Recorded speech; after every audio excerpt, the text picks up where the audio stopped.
Huge pod today. We got Coach Bo Pelini on the podcast. I don't apologize for you. I don't apologize to anybody. The most decorated coach we've ever had in the podcast. Makes sense? What's one of your crazier recruiting stories? Tell the porn one. Tell me about your experience as well, like recruiting him. No offense, but is this guy a douche? So you think you'll ever coach college again? I think signing day's asinine. So we come to the sideline and Bo's just fuming. I mean, Now, all the years you've known me, do you think that I would pay a player? you know, I'm not in this chair without all of that stuff, without all of those hard teachings. Next thing you know, Dion had him basically by the throat up against the wall saying, One weekday morning, I have a missed call from Bo at like 6 in the morning. oh, we're playing Virginia Tech. And I turn around, I look at him, and he's looking at me, and I said, you ready to go? And he's like, What didn't you like when you were there? What do you thought Bo could have done better at Nebraska? If I could speak candidly,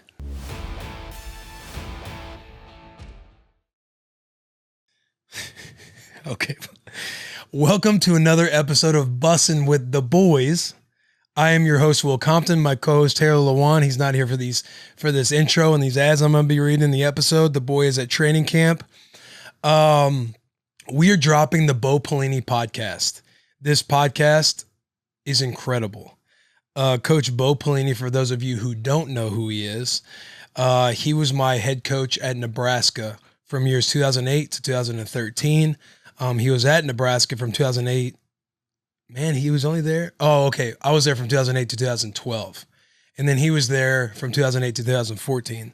But he's made stops. He's been in the coaching world, a very respected coach, highly regarded. Had a rough year this past year as a D coordinator at LSU. Building an insurance policy, it was during a pandemic. And, you know, I love Coach Bo, so please don't talk too meanly about him ever. But this was an awesome podcast. It was awesome because the last time I had sat down with Coach Bo and talked to him was probably in 2013 when I went back my rookie year, and I hadn't seen him since. So we played golf as you're listening to this podcast.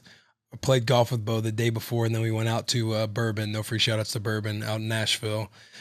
We had dinner and everything. He brought his son Patrick along with him, but it was awesome catching up with him. And Coach Bo is single-handedly the most important coach that I've had throughout my career because of what he's about and what the philosophies he teaches to his players when it comes to focusing on the process, compete every day. Anybody who's my teammate at Nebraska listening to this podcast, which I'm sure everybody is, probably chuckles because that's all he was ever about is the process. And he just talks about the type of person you are and the character you are. And you just don't come across a lot of people like Coach Bo Pelini anymore. He's somebody who knows who he is. He knows what he's about. He knows what he wants to teach. We get into a lot of fun topics with NIL coming out. If he wants to coach college football again, if he would want to coach again, what league would it be in? How he feels about the NIL stuff. And we talked about his time at LSU. We talked about, obviously, we took a deep dive into Nebraska, the bad breakup, which I alluded to. And also Taylor asked, if there were negatives of Coach Bo, what I would say he could get better at.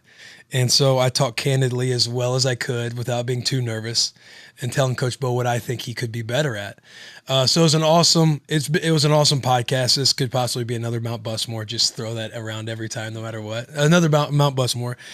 But if you're watching, listening, whatever, hey, please subscribe.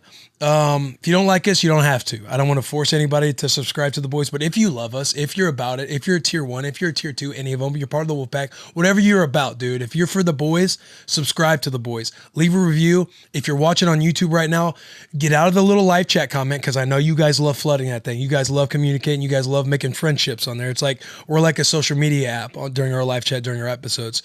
Go out and leave a real comment in the YouTube section because it helps hack the algorithm. And the boys, we need to put the boys everywhere, man. So yeah, do all that. Subscribe, like, rate 5 stars, all that fun stuff. Leave comments everywhere. Some house cleaning. The boys will be hosting a watch party tailgate. The third preseason game, is it the third preseason game? The last home game. I know there's only 3 preseason games, but when the Titans play the Bears on August 28th, there will be a watch party tailgate at Acme Feed and Seed. So the boys will be slinging merch. If I'm still unemployed, I will be there with you all. and rooting for the boys, because obviously since I'm not playing for anybody yet, I will be for the boys until I die.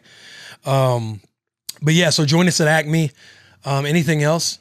Buy our merch. It's awesome. We have some new shit coming out. New shit's been dropping. There better be flags, dude. I know Nissan Stadium, how much up percentage-wise is our tickets? There's a stat that came out.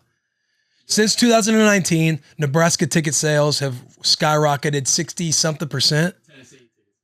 Tennessee ticket sales have what did I say? Nebraska. Oh, my bad. I mean, you might not be wrong. Yeah. Well, Nebraska's been sold out since the 60s, baby, so everybody's good there. But Tennessee's ticket sales have skyrocketed 60-something%. You know what? Our podcast started in 2019, but I'm not going to say that's just a coincidence. I'm not going to say it's because I'm just going to say that fact. We started in 2019. Ticket sales have went up 65% or whatever it is since 2019. But what I was getting at is there better be flags. The boys' flags. We have flags, and hopefully I know on the YouTube will be Bloss and the boys will be putting these graphics up.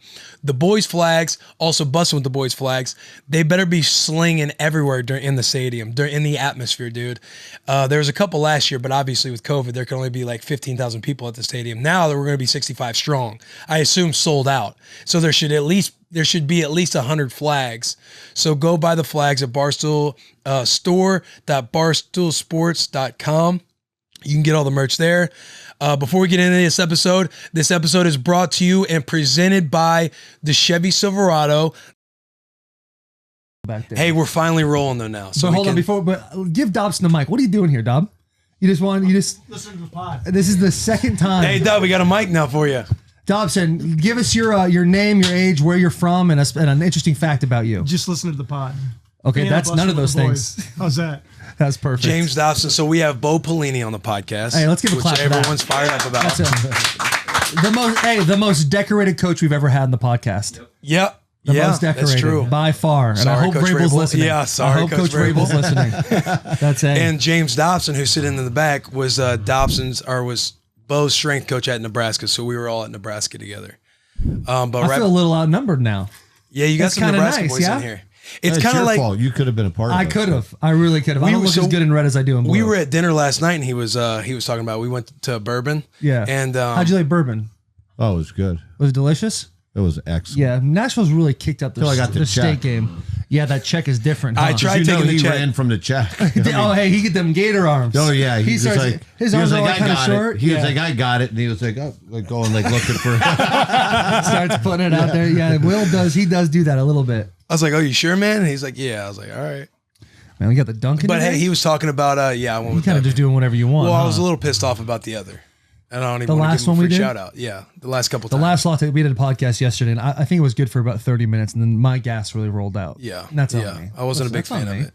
You weren't a big fan of the pod? No, the coffee. The coffee. The latte. So I'm always a fan of the pod. It's always a good time. Yeah, we had a lot of laughs. Yeah. When you guys are like part of this new generation, you guys like the iced coffee. I do like the iced coffee. When it's 98 degrees outside. Hang on, I don't want you to label me too quickly. I'm a black coffee guy. All right. In the mornings, I make a nice pot. I don't mind it being a latte, but it's got to be hot.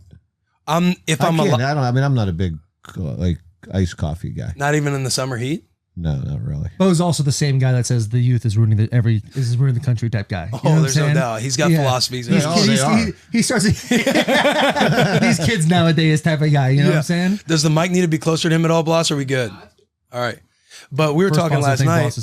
And he goes, "What were you saying about Taylor?" I'm like, "Yo, did you recruit Taylor?" He said, "Oh yeah." He said he should have came to Nebraska. And he goes, "You're talking about just how athletic he was back in high school." Unbelievable. Yeah, because you didn't. How much did you weigh coming out of high school? I think the heaviest I ever got was in the 50s, 250. Yeah. But I played the state championship game at like 230. Yeah, that's what I thought. But I mean, you don't know my story. You came on, but I didn't start playing offensive line until my senior year. So like all these coaches coming to see me. Like my ascend, I've talked about this before. It was like a 3-month period of holy shit. Like it was the coolest thing ever. Yeah. Head coaches coming to see me. It was a cool experience. Nebraska made the top 5. Yeah, you said that yesterday on the pod. You're like, Nebraska was in it. Nebraska was there. Why did you go all the way up to Michigan? That was something he asked. He's like, why in the fuck did he go all the way to Michigan? You flew over a lot of schools. Yeah, I did, didn't I? For not a lot of success either. When you grew up in Arizona, I was like a rebellious kid, wore the dicky pants down my ass type guy. And I was in this like rebellious phase where I wanted to get the hell out of Arizona. Like I need to go see 4 seasons. I wanted to go see something different. So I went to Michigan. Never went up there when it was snowing though. And yeah, I loved it. Jake Long just came out of Michigan. Yeah. Just the winged helmet, everything. I remember I don't remember this. My dad told me this when I was born. He said, "Hey, Taylor can go to any school he wants as long as it's Notre Dame or Michigan." And I don't know why. I mean, my dad and I at the time weren't even that close, but for some reason I went to Michigan. I committed, I think a couple of weeks after I took a visit there. It was a cool experience. It was pretty quick. You committed there. It was, I mean, it all happened so fast, everything. So I had like 1 or 2 offers. I had Utah State and Arizona State going into my senior year. And then I put the two games on and I kind of just sent it out and people started calling, man. It was a crazy experience for sure. But I remember you were one of those guys that I looked at like 5 clips and said, "There's a pro right there." Really? Oh yeah. Is that fire you up? Hey, does fire you that up, makes me dude? feel really good. Kind of makes me feel like I should have gone to Nebraska now. I feel like I let you down. You know what I'm saying? I feel like I let you down a little bit, but I'm sorry. Hey, can you bring up the Chevy ad? But I Before we get remember- going, I remember, hang on. We got to shout out to Chevy. We don't have ads. Well, we have Chevy. We always have Chevy. Well, we always have Chevy, is what I'm saying. Yeah, like we always do that one, and then the other ones we can just plug. I just bought a Chevy. Did you really? There we fucking go. Absolutely. Did you shout out the boys? Did you say the boys sent me?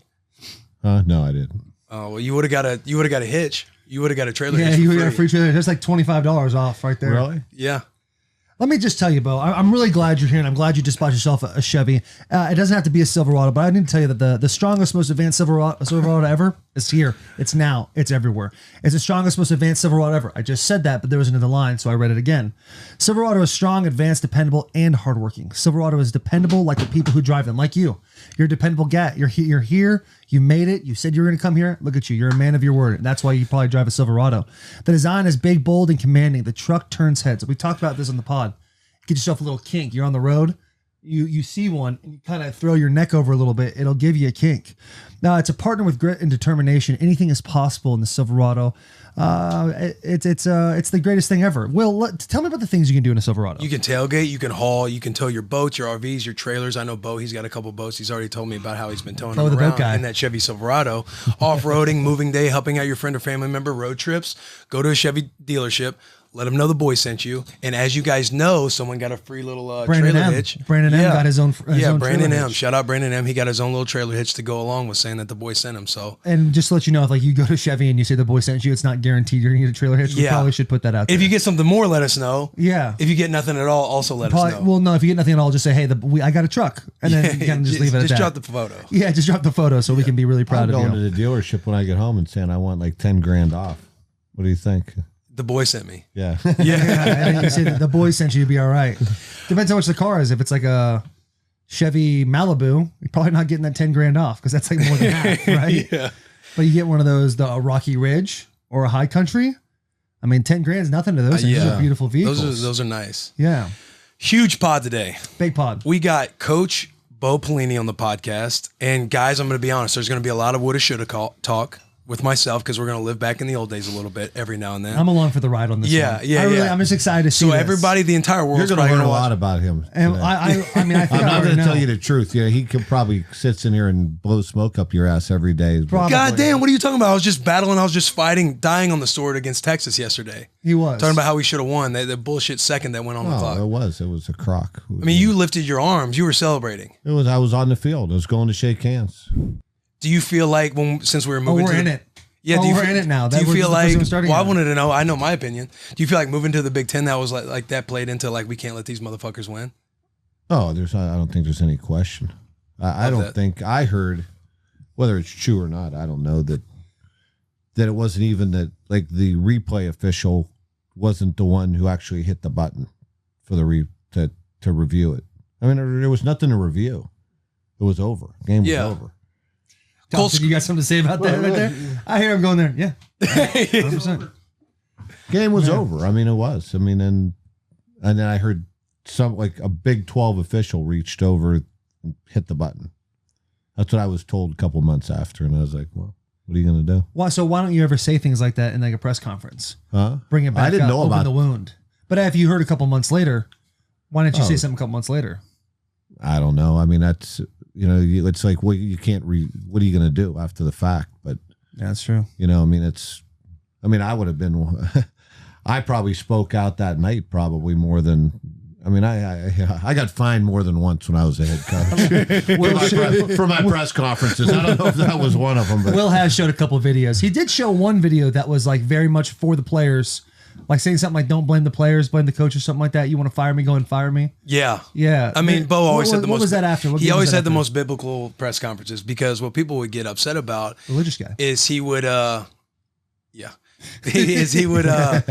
he would essentially put everything on himself, and everything was like, you know, you had your staples that you always went to. So people got pissed that he wouldn't, you know, give people what they were wanting to report on. Mm-hmm. Is that fair? Is that valid? I think that's it. Yeah. I mean, you like, you know, who was that? Who gave up? Like, whose fault was that?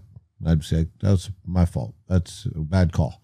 And they, you know, they didn't like it. They didn't like that. You know, that, I think it just played into it a lot of times that they, you know, they want you to fill in the blanks for them because they already have their stories written. And they want, you know, they want you to point people out and things like that. And you know me, I wasn't going to go down that road. Yeah. And it's also like, so Nebraska, it's the only team in town. There's no sport. There's no pro teams. It's only in the whole state. Right. Not, Exactly. yeah. And it's huge.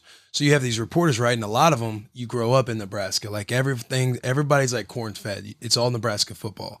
And so you have these reporters who grow up, you know, as kids, as fans, now they're reporters. Like everyone has this idea of what Nebraska should always be like. And obviously people would allude to the 90s a lot because that was a lot of We shit. talk about it all the time. Yeah, That's we a lot talk about that all the time. Like Michigan's Michigan. a lot that way too. Like we're going through it. And obviously now the way we won 9 and 10 games a year, that sounds pretty nice compared to what's going on with Nebraska now.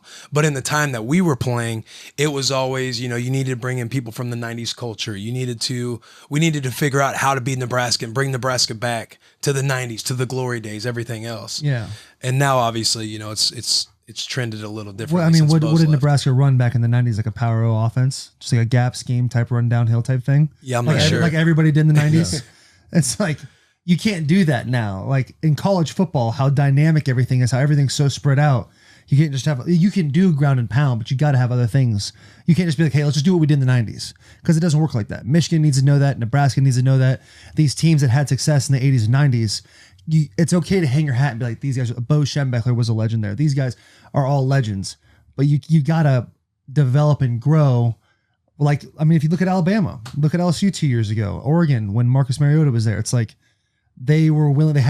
It's not about what the offense is. It's the players around you, and you have to do that offense. Yeah. And do that defense based on your personnel. Yeah. Just the whole groundwork is changed. I mean, the population has shifted. The recruiting's different. You know, back in the 90s, you know, 80s, 90s, whatever, maybe even early 2000s. I mean, there was only a couple people were on TV every week. Yeah.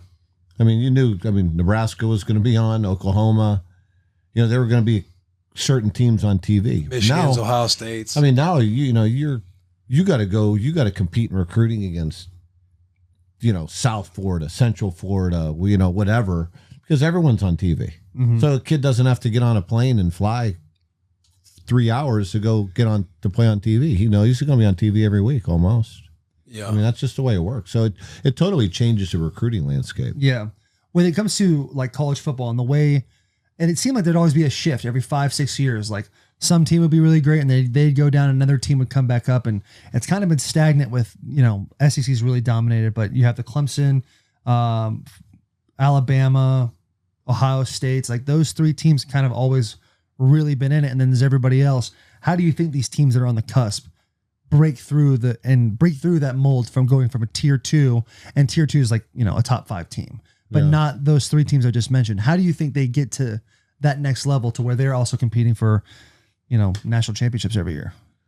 You know, they're going to have their years. I mean, like LSU had their year 2 years ago. I mean, Right. you know, they had Joe Burrow. I mean, and they had some other great, they had 17 something draft picks or whatever it was that year. You know, they're going to have their years, but you know, to be consistent, you know, it's, you know, you're going to look at the certain teams that are going to be there almost every year because they're the ones that have the recruiting base, and the teams that maybe you're going to have, once every couple years, they're going to make a run. Those are the teams that probably don't have as strong a recruiting base and as strong a tradition and culture, and it just becomes harder and harder.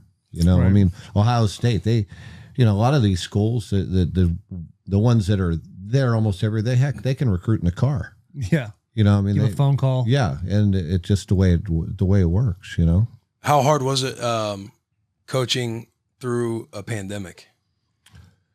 Oh, it was a crazy year. It was a crazy year. People, opting out and the schedules. And I thought, I thought the SEC, I thought we at LSU, managed it well. But you're talking about, it was just a different year. It was really crazy. And, it's good to see things getting back to normal. Stadiums will get filled, teams will have their full rosters. And, you make the best, I guess, of a bad situation. It was a bad situation. Yeah. What made it so tough at LSU? Because you obviously came to Nebraska. You had the number one defense at LSU for like years in a row.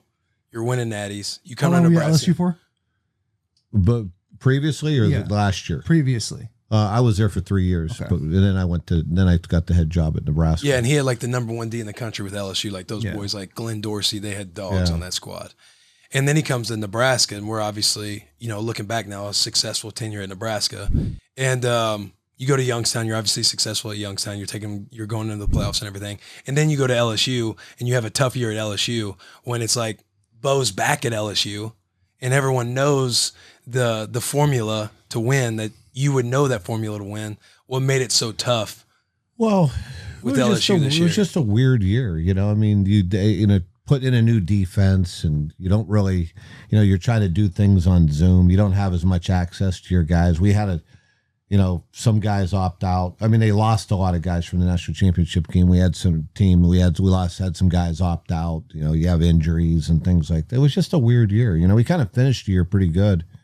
But it was a whole new team, and just didn't work out. It's simple as that. It was I think there's a lot of reasons, but me, I'm not the kind of guy to ever make excuses. We didn't get it done, and so it was.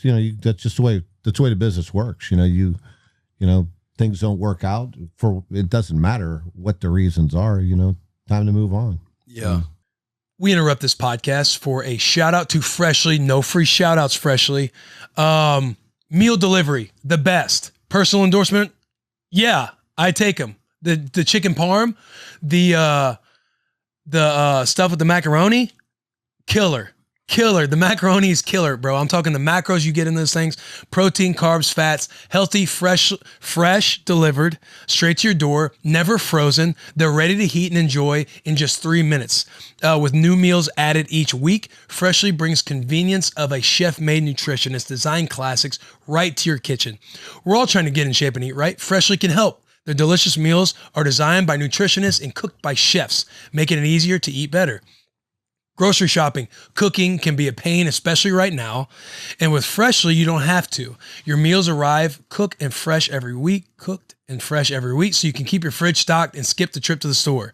Freshly can fit your lifestyle with a variety of plans and meals to pick from that work for your dietary needs, preferences, tastes, and they come in family sizes. For now, our listeners can try Freshly for just $6.16 per meal. Stop searching on the internet for healthy food near me every night and start living a life freshly made. Scroll down. There we go. Right now, Freshly is offering our listeners $40 off your first 2 orders when you go to freshly.com/bussin. Stop stressing about dinner. Go to freshly.com/bussin for $40 off your first 2 orders. That's freshly.com/bussin. Again, for $40 off your first 2 orders. And if you divide 40 divided by 6, what is that?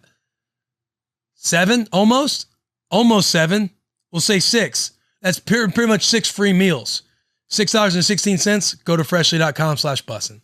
And I'm What was it happy. like- what was I'm it like, playing a Coach? lot of golf. Yeah, teaching me how to play golf. There you go. 6 on the fairway. Hey, I'm Six telling straight you, in the fairway. I was the most improved yesterday. Really? Yes, bro. That's all And you it's wanna crazy. I dribbled one off the tee, and I'm not gonna lie, I was a little nervous going Yeah. up to the tee. That's why I invited Corey. He's like, let's play around of golf, and I know Bo's good at golf. He goes at No, I stink. he's a sandbagger, and because anytime we go to bowl games, you know, he's always on the course and stuff like that. Like he's good at golf. He likes to go on the he likes to like get to around. play. He likes to dabble. Yeah. He's got a set of gloves. You know what I mean? Yeah, he owns a pair. And so yeah, he's not a top golf guy. And Yeah. so I hit Corey up. I'm like, hey, you want to go golfing with my old head coach? And he's like, oh yeah, what time?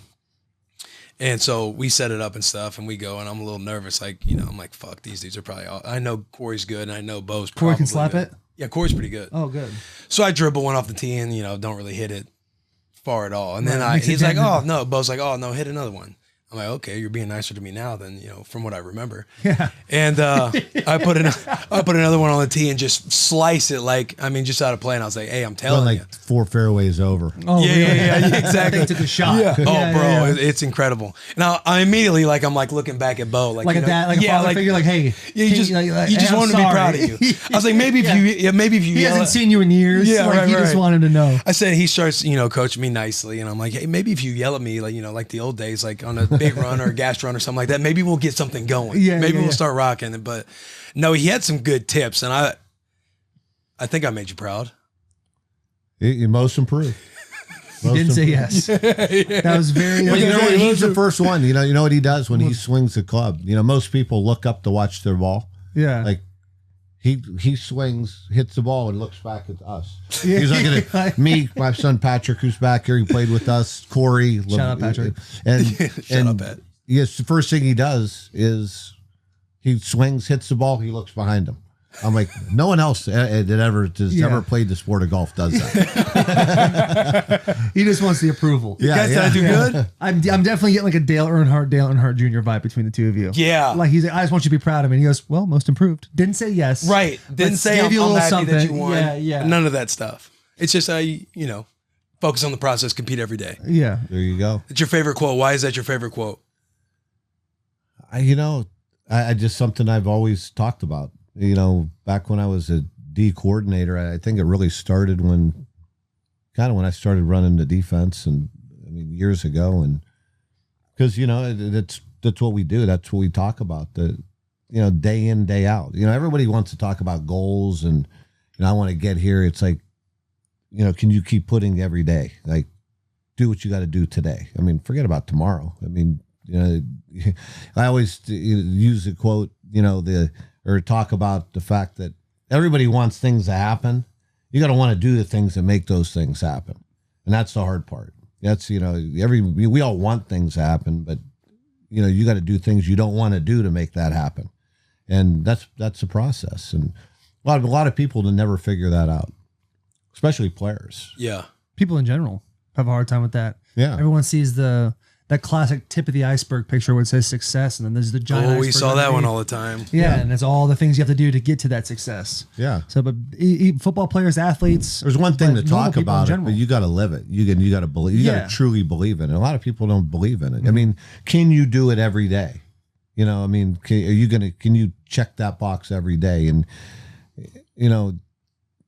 for really over what do we talk about it every day? Overcome human nature, right? Mm-hmm. And that's hard to do. Everyone talks about it, Mhm. but you got to live it. And Seems like you were a hell of a pregame speech guy. Yeah, probably He had had some good stuff. I He had some probably good had my moments. moments. Dobson's not bad. He had Dobson, he's got that little coffee bean. I was gonna bring up the coffee bean. Yeah. thing. Go He had ahead. he had a solid one with the coffee bean. What was it? It's a pea, a carrot, and a bean. Egg, carrot, and a bean. Egg, carrot, and a bean. And you put it in a bowling pot of water. That egg gets hard. That carrot gets soft. But the bean changes the water. Be the bean. Yeah, you don't like your circumstance, change your circumstance. Yeah. Don't let your environment change you. You change your environment. And Will, what's the one thing that Coach always put in the bottom of his Friday night meeting sheets? What was it, Will? 6 seconds. Constancy of Concentrate on 6 seconds of Constant- The playing. Yeah. secret to success is constancy of what? Come on. Hey, I'm on the fucking spot right now. The secret just is I got the surrender cobra for you right now. yeah, buddy. like I'm holy feeling shit, bad. he is struggling right now. If my coach was on here, he probably would say no to come on this podcast. But if he was on here and he asked me a question, I wouldn't know. Purpose. Yep. Thumbs up, Dob. There we go. Did he Every mouth one it of to you? No, 7 straight years. No. no, he fucking didn't. We can. I spent a lot of time writing those things. Did you like those things? Did you like the thought Tip sheets? Yeah. The thought sheets that we did that I talked about every Friday night. You didn't have a whole lot of thought Like sheets, the bro. stories and Carl would be up there talking to us, no, talking about but- some war book he's reading. Yeah, but no, then I would do the same thing. I always talked about it. When the team got together, he'd have a sheet. Oh yeah, About our his- team meetings. his- Yeah. Yeah, Oh yeah. yeah, for sure. Yeah. Bo, you're awesome, man. What didn't you like when you were there? What do you thought Bo could have done better at Nebraska? Me personally? Yeah. Oh shit. Puts the Be coffee careful down. now, big boy. No, that's what I'm saying. You gotta Pulls put out the a list. yeah. If I could speak candidly, I'd like absolutely. you to. I think when we were in the big moments and Bo would get pissed off, Bo was our like leader. You know what I mean? Like Yeah. Bo was the guy where you knew when he was talking to the media. It was always, it felt like, our backs were against, the nation of Nebraska, basically. Like it was us versus them. Like you always wanted to It make was him you guys proud. versus the fans. Yeah. Bo was like the head of all of it. So anytime we had a team meeting, everybody's tripping outside the walls, outside the building. You knew you were going to go in a team meeting and hear some juice from Bo. Like he's going to give us something. He's going to get our heads right. We're all going to be good.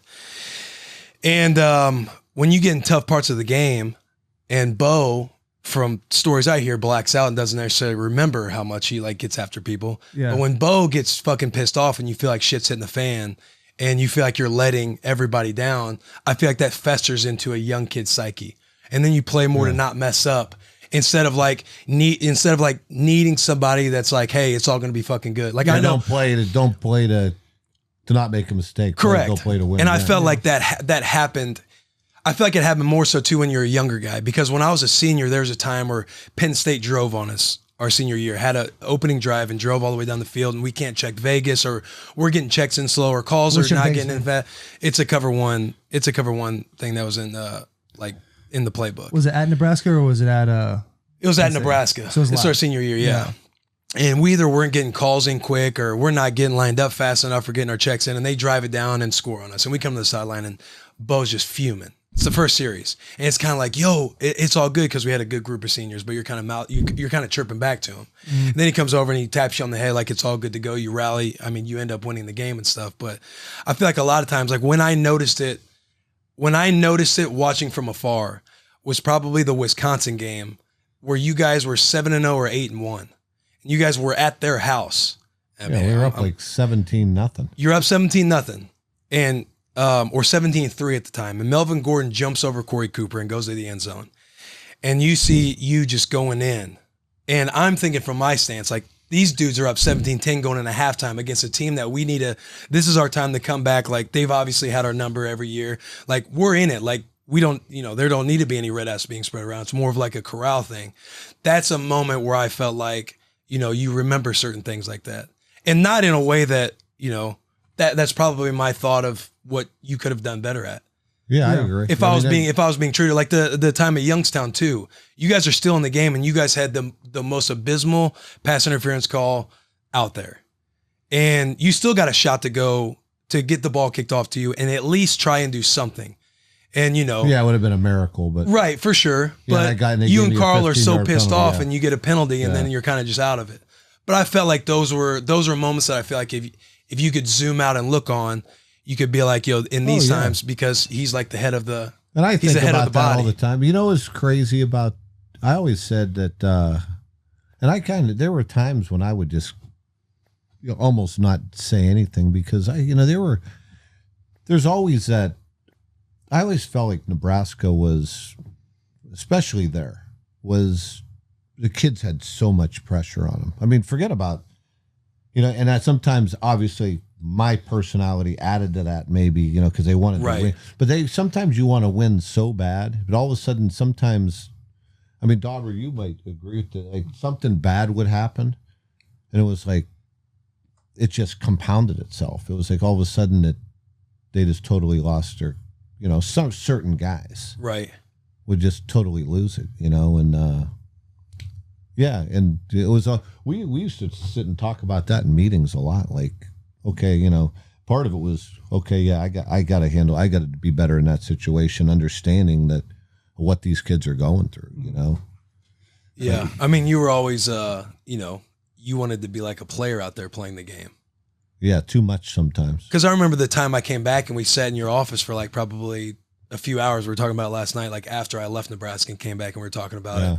And it's like I was trying to say a couple things like that, like just to where it's like, you just know a young kid who's there and they're 17, 18, 19 years old. They're on the young end of it. And all of it's happening. Like, it's a lot for a kid to, their Especially mental a is place like Nebraska that there's so much expectation, Right. kind of what you guys are getting at this whole time. right. There's more outside You of just probably football. went through that at Michigan. Oh yeah, it's definitely the message. There was one time I went on like the old message Like when I was boards, in like, Nebraska, Go and we Blue. were kicking your ass. I mean, Yeah. it had to have been like, No, my senior year. We actually pulled a clip up from that like 2 weeks ago. It was I blocked Will one time in that game. Will threw a punch. He should have been thrown out. Yeah, we were talking about that last night.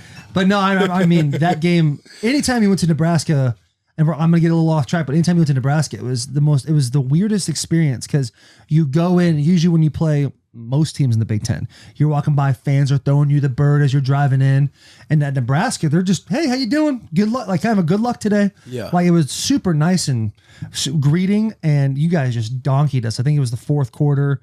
It was my senior year. That was my junior year. Yeah, because it was your senior year. Yeah, it was my senior year. It was the fourth quarter. And you guys were up like 23-7 or something like that. Not an incredible deficit, but like it was a little something.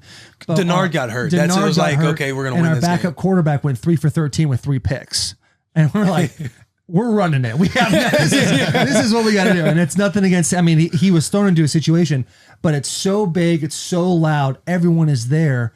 And when you're leaving after you get your ass kicked, everyone's like, all right, hey, good game. Great job. Like, it never seemed, Nebraska never seemed like a super hostile environment. When you're during the game, it's obviously very loud, but it seemed like the fans were also like, hope it's a competitive game. Yeah. So I never knew like all the history there from that to Michigan where, the year before I got to Michigan, they were losing to Wisconsin and they're getting booed. The home fans are booing Michigan going into the locker room at halftime.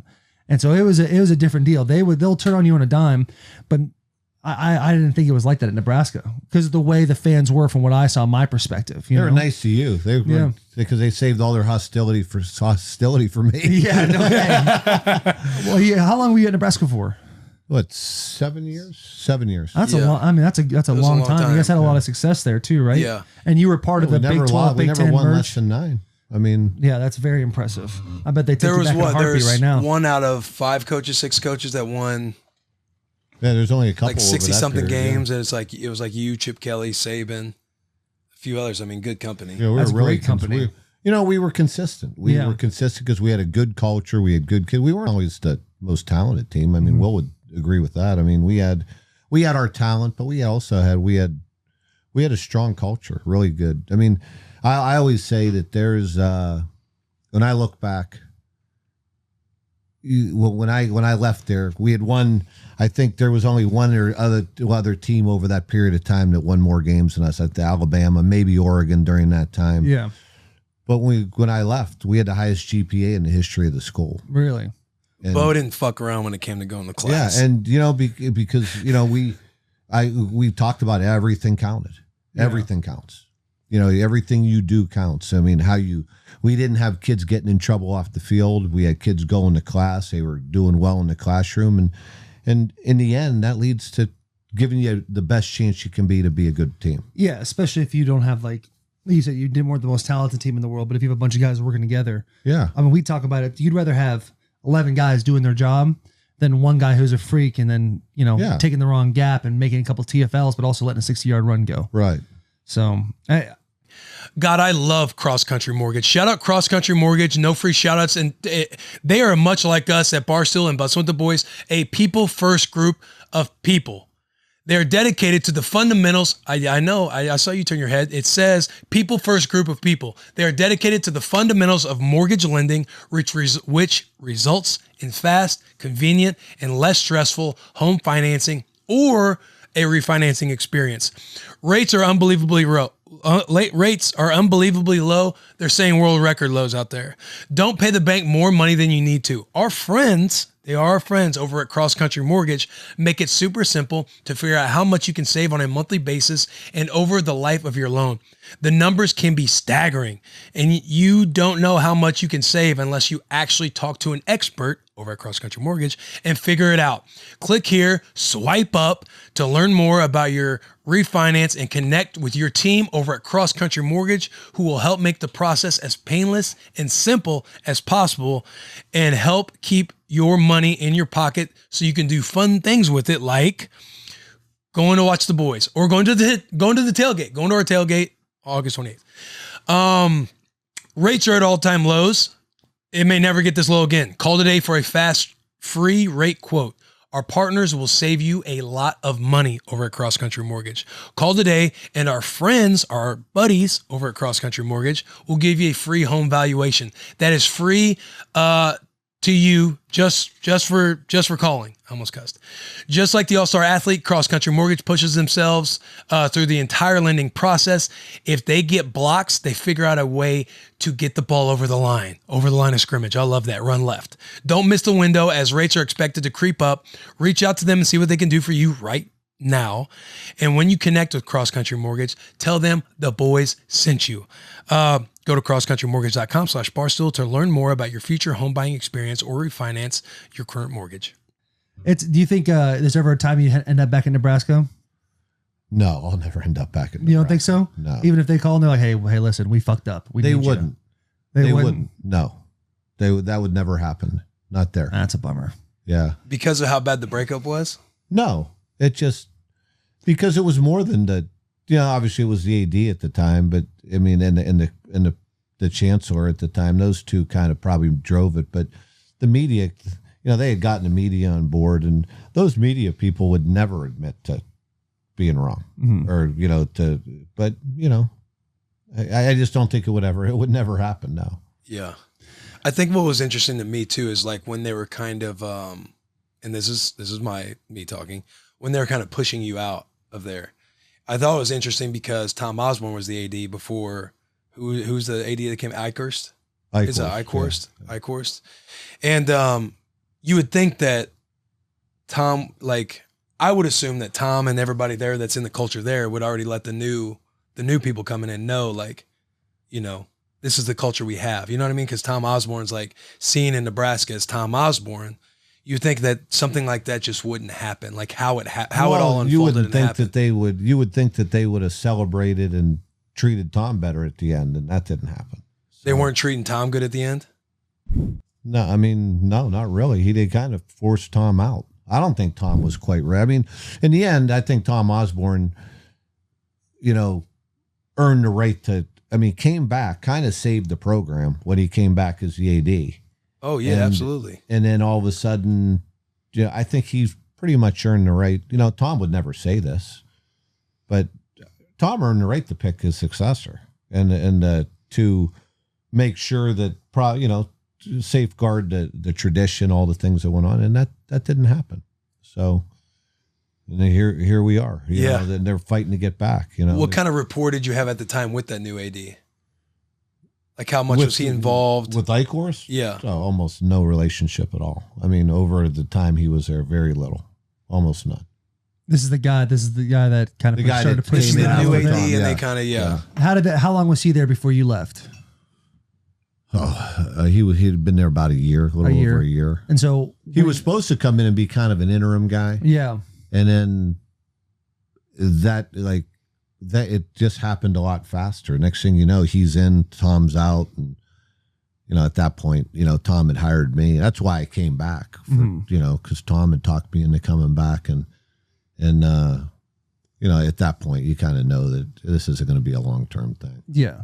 And when it came to the relationship, did you try to initiate a relationship with this guy, talk to him, be buddies with him? He was just a standoffish. That was kind of how that was his style, I guess. Take a step back so he didn't have to make emotional decisions. Yes. It could all be business. Yeah. He didn't interact with, he didn't interact with a lot of people very much, but not especially the coaches. I don't know how much he interacted even with some of the, the underling, the people that were the assistant ADs and that type of thing. He had a different style. And, but to me, everything, especially at a place like Nebraska, it's about relationships. When you don't have relationships, and I mean, heck, my last year there, I think at one point we were 7-0, and I'm answering questions about my job security.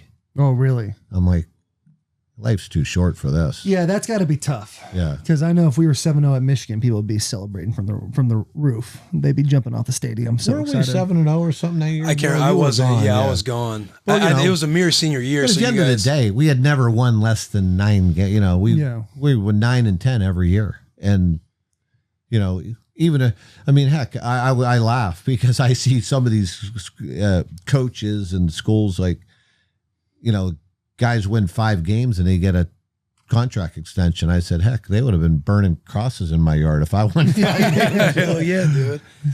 When you were talking about, you weren't thinking they were treating Tom that well. Like, were there people that didn't like Tom? Like in Nebraska, like it's kind of hard to imagine anybody not liking a Tom Osborne in the state of Nebraska. I don't know. What do they? I don't know how you can't like Tom. I mean, right. You can't. But I think there's some people there that were, some of the people that were decision makers that were probably jealous of him.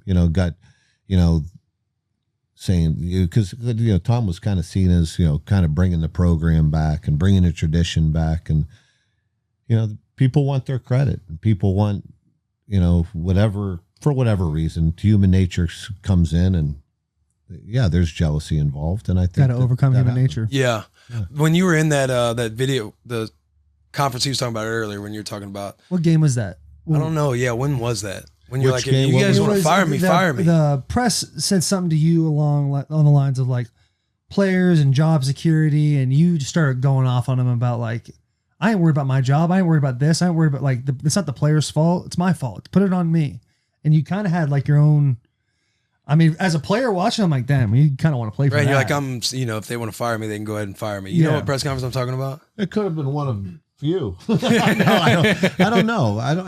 Okay. So Iowa. It was after we lost Iowa the year before. That's a big rivalry, right? Obviously, that was the year there wasn't. You stayed another year, right? Because there were rumors about you. There were rumors about people wanting to fire you then, right? Like this was like a 2-year thing to where you kind of felt chicken shit call. What personal foul was that? Who knows, dude? That could have been any call. That could have just been a fucking offside call. We got there was a big third down play. I remember there was a big third down play, and we were off the field, and flag comes out, really cost us a game, and it cost us a chance to win the game. And they asked me about it after the game. They said, "What do you think?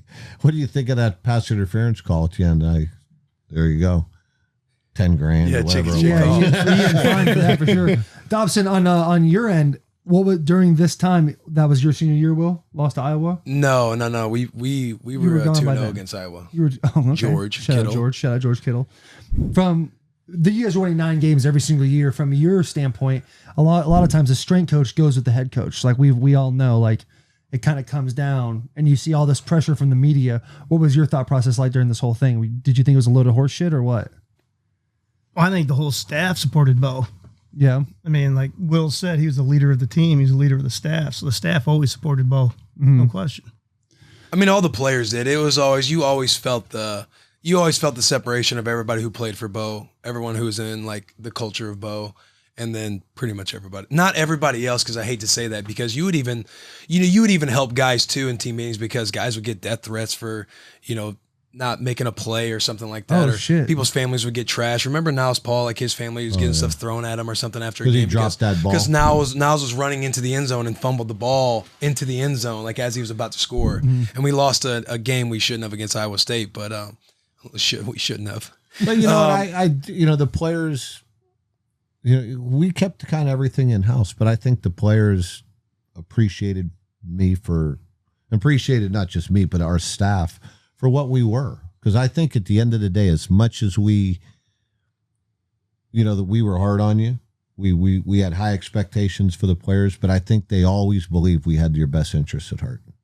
I think the players, I mean, it really sounds like it. I mean, knowing how Dobson is and then how Will's talking about you, sounds like you guys had a really good squad inside that was able to keep it in-house.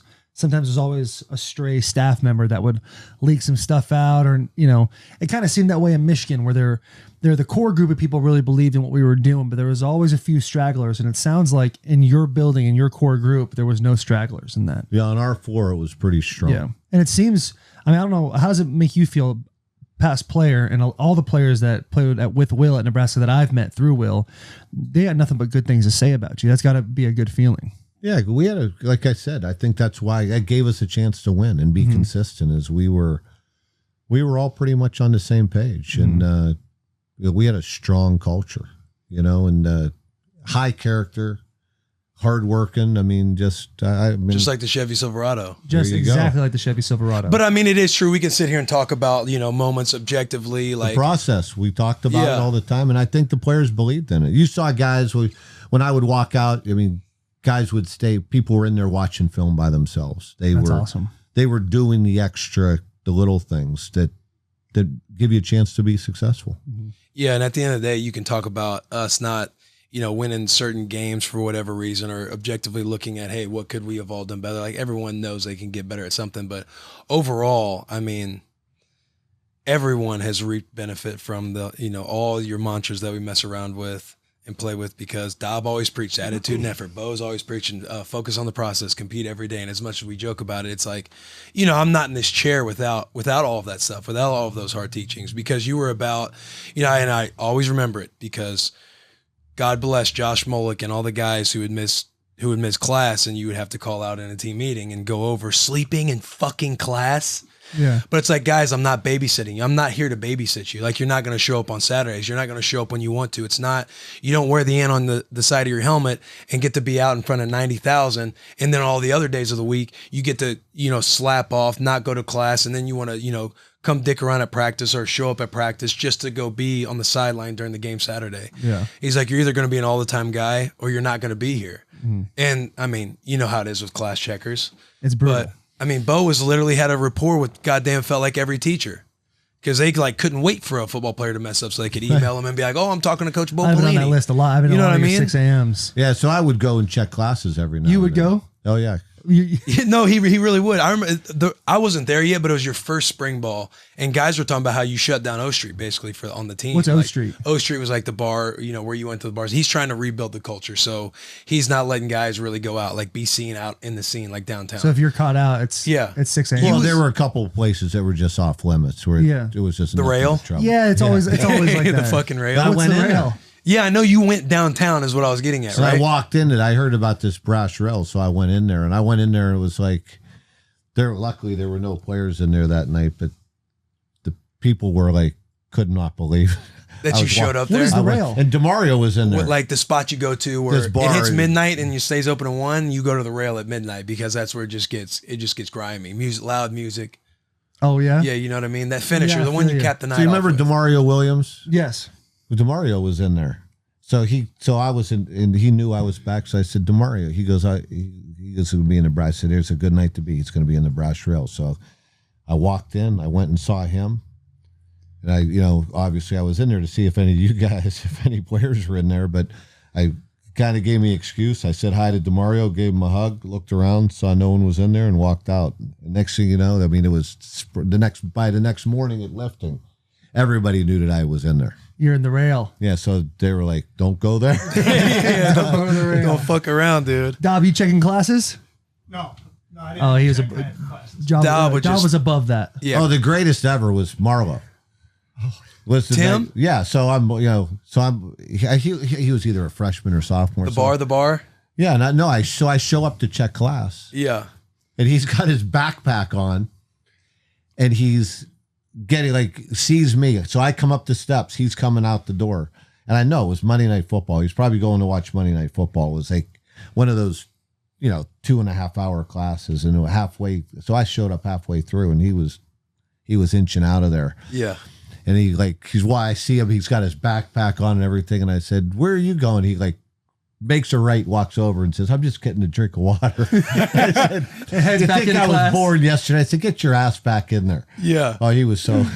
That's we awesome. laugh about it to this day, because he's like, Yeah, I got busted. Yeah. No, it'd be crazy. People would talk about you showing up to classes and everything like that. You and Dobson bringing in the program. What was that about? What does that mean, bringing in the program? There's these fucking military Navy SEAL guys. It's just kind of a bone I've had with these guys ever since I've been in college.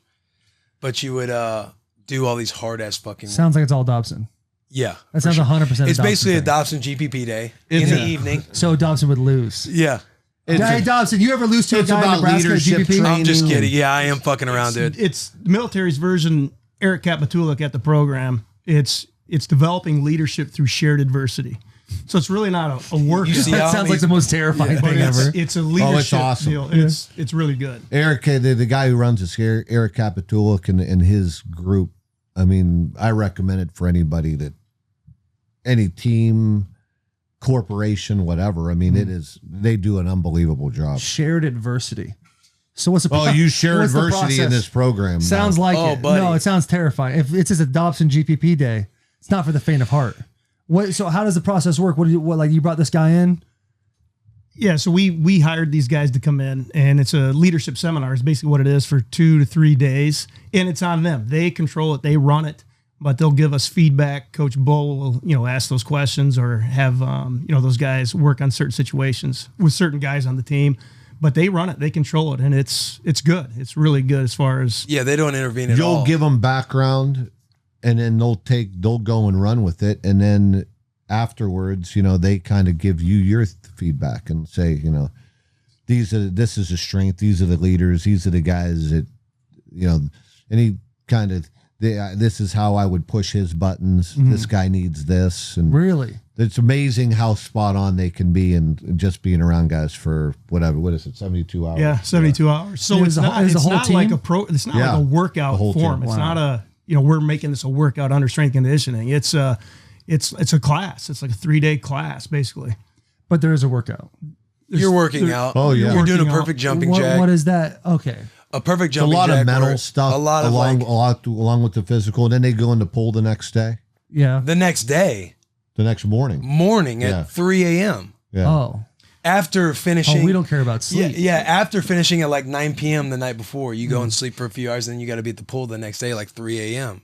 No, you guys at 5 a.m. Oh, bullshit, dude. You had to get up, but you had to be at the pool at 5 Okay, maybe be at the pool at 4. We'll say 4. How good does it feel to be able to talk to your old coaches like that? Bullshit, dude. You're has to be on the floor. I know. Were you pretty bitter about it? No, not really. I mean, do you do it every year? Well, you're kind of soft, so I guess. What was my feedback? Did they ever point out Will as a leader? They point out Will no. They didn't even know who Will was. Really? Hey, that's got to be tough to hear. No, Will was always a leader. That was That's tough to hear from Dob.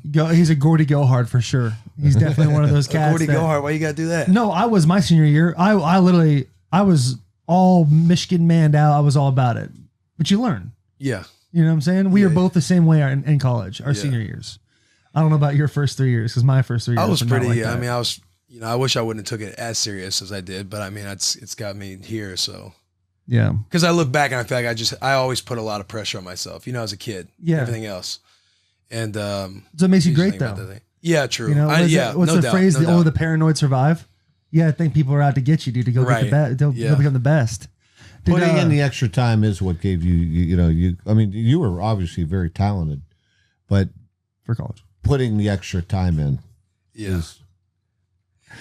Was that too much?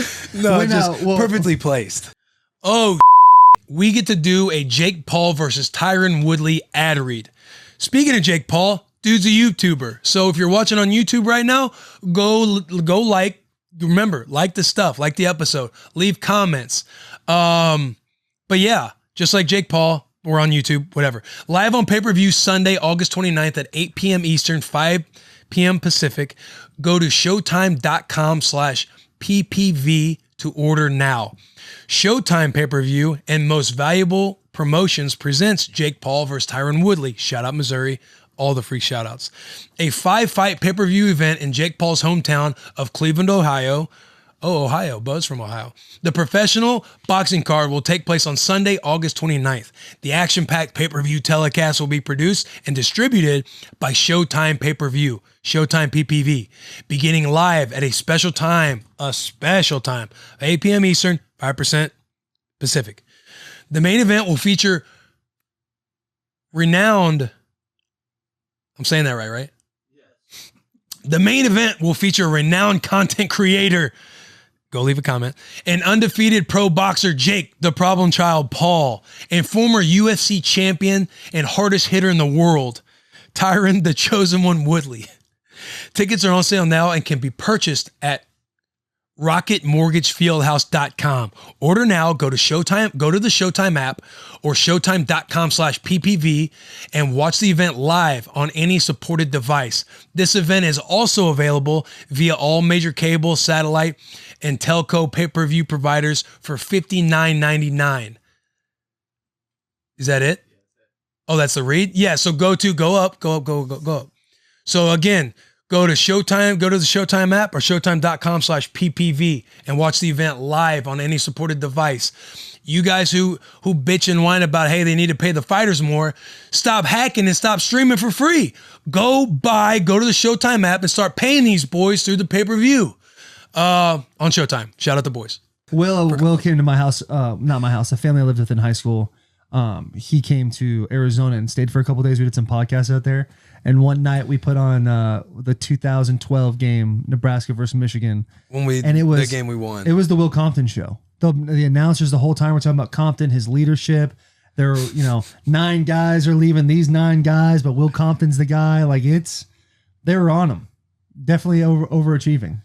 Well, we got our ass kicked the year before at the bakehouse. Remember that? Yeah, it was a donkey. Bo comes into the team meeting and basically just says everyone needs to be like Levante David. Because Levante had he had 27 tackles. He had 30 tackles. I remember that dude. I was like, no, this dude's tackling. He's like, the only everybody. guy in here who should feel worth a shit about anything is this one right here, Levante. You guys all need to be like him. He was an amazing. He still is, but Levante. I think I always point that out. He was like that. You want to talk about misses? Mm-hmm. I had just scout after scout after scout coming in, and what do you think about Levante? Well, he's not this, he's not that, he's not. You would say that, or they would say that. They would say that He's not. He's just small. don't know if he's big enough, and it's like, are you watching it? Like, he makes every tackle. Yeah. And I'm like, you're gonna play against him. You better take him, or you're gonna have to play against this guy. And he's Levante was just. I mean, he was a lot like you in that he lived it. Like, he watched tons of film. He was about so detailed, and he's so talented. Mm-hmm. Character off the charts and everything. I mean, it's just so quiet, extremely underrated. Kind of like an Ed Reed style. Like he just keeps just good himself. to see that he's getting his due right now. Yeah, definitely he's deserved for the last 4 or 5 years. Yeah, you watch that Super Bowl and.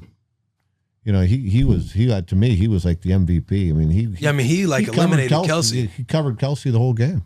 Him and White, their linebacker, their 2 linebackers are incredible. Incredible. They do a great job.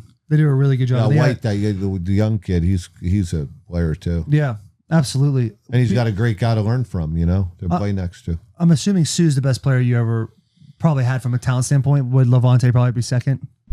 Yeah, I would think so. Glenn Dorsey, and it is a college player. He kind of didn't. Poor Dorsey, he got drafted and they put him. He was a 3 technique, and next thing you know, they changed to a 3-4, and I think that hurt his career. But those 2 guys were really good. It's got to be tough when you see guys, especially you care about in college, be so successful, and then they don't get their due in the NFL. For me, like Denard Robinson's that guy. Yeah, he was so electric in college, and the fact that they're paying these kids now.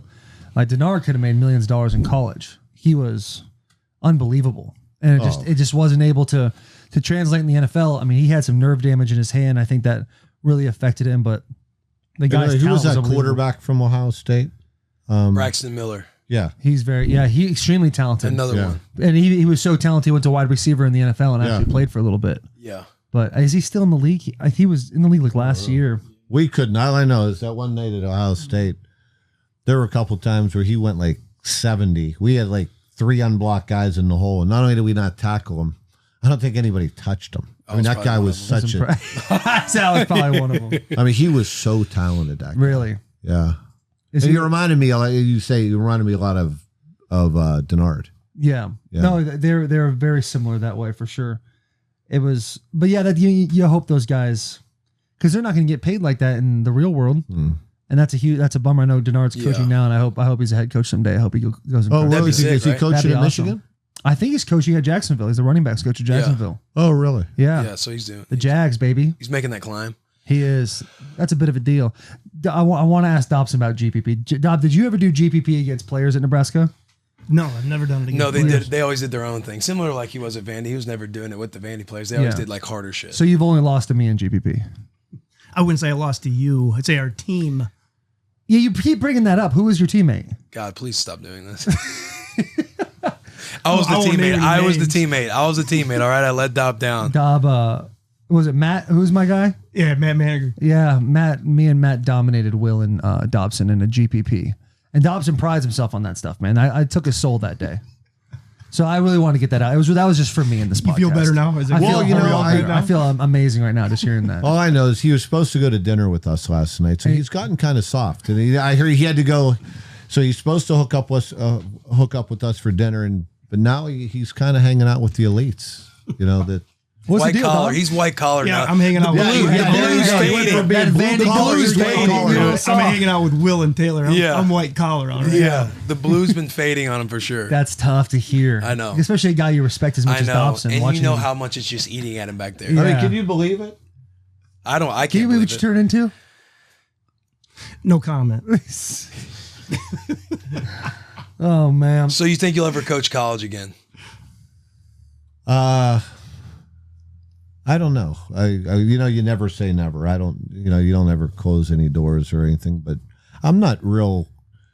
The whole transfer thing, the NIL. There's a lot of things that I don't quite agree with that are going on in the direction of it. But I don't know. I would say that I would lean more towards saying if I'm coaching again, it'll probably be in the NFL. Oh. How do you think you'd handle the NIL stuff? Well, you got to embrace it if you're going to do it. But I think it's going to be interesting to see if anybody. I think it's almost going to be impossible for them to police it. Mm-hmm. I mean, I don't know exactly what all the rules are and how much they can make and all those types of things, but it's going to be like the Wild West. Seems like a lot of gray area for sure. How many team meetings would we have had already over the NIL? One.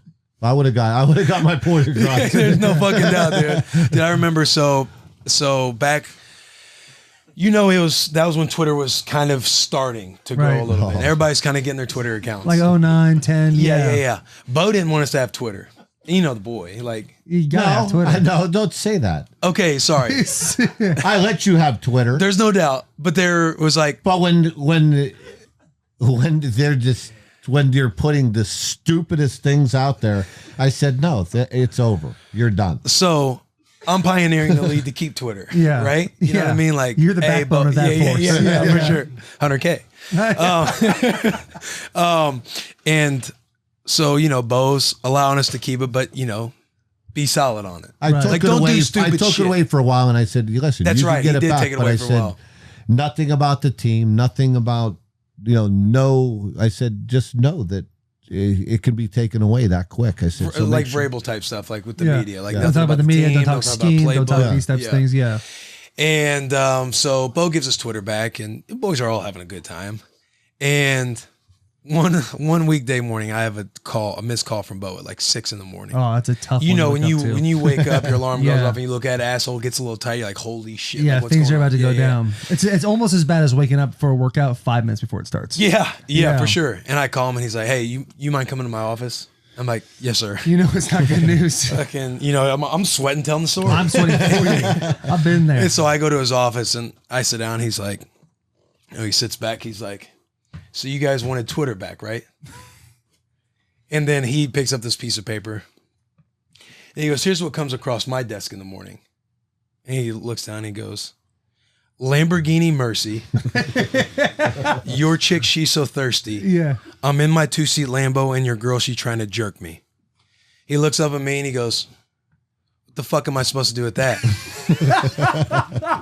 And me, I'm sitting there and like, knowing it's lyrics to a Jay-Z song, I'm like, "Yo, coach, And obviously, I knew nothing like where that came from. Yeah, he doesn't. And I'm just reading you just it, think Will's got and I could bars. tell he's he's got big eyes when he's looking when I'm reading this, but I think he's also wanting to laugh because I'm sure I'm not like I'm not reading it right. Yeah, He goes, think your head coach just think you just put down a hot track. Like, 100%. I was like, "Coach, it's just lyrics." He's like, "Not everybody knows that." And he's like, "This can be taken out of any context." So, Big Topes 48. Shout out Toby Okiemi, dude. But Big Topes 48. And then, we go to practice. And then after practice, he's like, "Toby, stand up." He's like, "Big Topes 48. And then he reads the whole thing. Yeah. And I'm kind of sitting there like, you know it's coming. You know it's coming. And then he for just you. kind of reiterates how important it is to, not like do dumb shit on Twitter and stuff like that. But he reads, and I know in my head, I'm like, oh, he has no clue this is lyrics. He thinks he's just like about to get jerked off in some 2-seat Lamborghini. But so when the NIL I'm stuff, like, what good? Like, why? Like, who does that? Everybody. I know. Literally It's just everybody. it's just mind blowing to me. Hey, I'd be in the back of that taking a knee, just like this guy has no idea. does he? Yeah.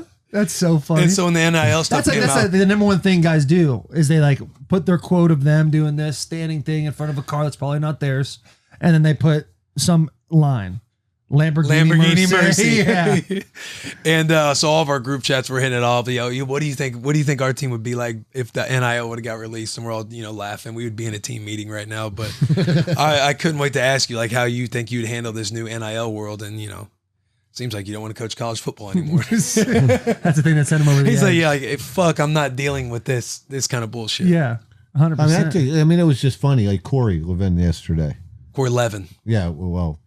Yeah. No disrespect. Is he as fit as he looked in that picture? Yeah, He he looks looks great. good, man. He does. How much Pretty do you good weigh? golfer.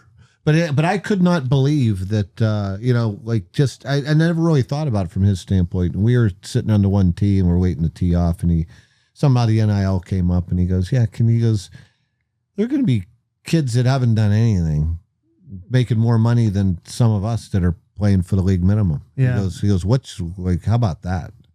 I never really thought about it from that standpoint. He brought that up in the group chat. It's a great point. Yeah, it is. Do you cap a number? Yes, you can only make $1 million. I don't know. But you know how it is. It's like the free market. Yeah. It's like there's this world that a lot of people like don't agree with, the social media aspect that's coming up. People can kind of build their brands and do all that kind of stuff and capitalize on it without necessarily. I'm all for guys getting what they, making money and doing all those types of things. It's just, to me, it all happens so fast. It doesn't seem to be well thought out. I don't think they even understand what the problems are going to be with it. It's kind of like the transfer rule. It went from used to be so hard to transfer. Yeah, you got to sit a year to now they're granting everybody the waivers to now anybody can transfer one time and just be eligible right away. And it's like, It's like almost why be a head coach in those kind of when those things can play. yeah, like kid doesn't get instant gratification, I'm gone. That isn't the way life works. That is not the way life works. I mean, you're not going to get. You got to work your butt off. You're not always going to walk in. Heck, you walked in, you came in and got redshirted. I'm sure you wanted to play as a true freshman. Wasn't the best thing for you. You could have played as a true freshman, but ultimately it wasn't the best long-term thing for you. And you had to wait. That's just the way life works. But kids are not getting that message anymore. I mean, from the recruiting process right on through. I remember a few years back, it was funny that I think back, and they asked me one time at the Big Ten Media Day about signing day. And I said, I think signing day is asinine. And they said, well, what do you mean? I said, there shouldn't be a signing day. And they said, well, I don't understand what you're saying. And I said, a kid commits, he should sign. Why does there have to be one day to sign? Right. And I said, because so then they could commit, they can decommit, all these different things. I said, A, it would be better for the player. It would be better for the schools. B, it would be better for the players. Because in recruiting, there are schools that offer kids, they have no intention of taking. Right. For whatever reason, they do these things. And and it would just be better for everybody involved. But it would, like, well, we never really thought about it that way. Well, sometimes we all got to sit and think a little bit. They make it a little too easy on the kids. Sometimes we all got to sit and think a little bit, guys. Yeah. Just feel dumb as shit after being told that. Sometimes we got to sit and think a little bit. Shit. Yeah, but it's true. I mean, think about it. If you didn't have signing day, yeah, you'd it'd be be better. going to a It school. would slow recruiting down again. I think the worst thing about recruiting right now is now there are freshmen being recruited. They're sophomore. It's crazy. Yeah, it seems like 8th graders are getting. I mean, look at you. Look at perfect example. You didn't really come into your own to your senior year. Mm-hmm. God only knows in this day and age what would have happened. You probably you wouldn't have had all the offer because a lot of people would have been filled up by then. Well, a lot of schools were at the time. Right. Like schools like Texas and USC, they already had their whole draft class more for the so next now year. than back then. Yeah, even more so now. Absolutely. Because ultimately, and no one would want this, but slowing it down is better for the players and the schools. Well, it gives you more of a time to make an educated decision. Right. All right, here we go. Hey, shout out Slick Spirited Ice. You guys know the drill at this point. Again, go leave comments on the YouTube. The time has come for Happy Hour to finally live up to its name with the introduction of Slick Spirited Ice. Slick is a brand new hard, yes, that means boozy, freezer pop that is crafted with elevated flavors to inspire the good times and let them roll. Available in different premium spirit offerings, including rum and agave. Agave is healthy sugar, boys and girls. 8% ABV at 100 calories or less, each naturally flavored to deliver incredible and refreshing taste.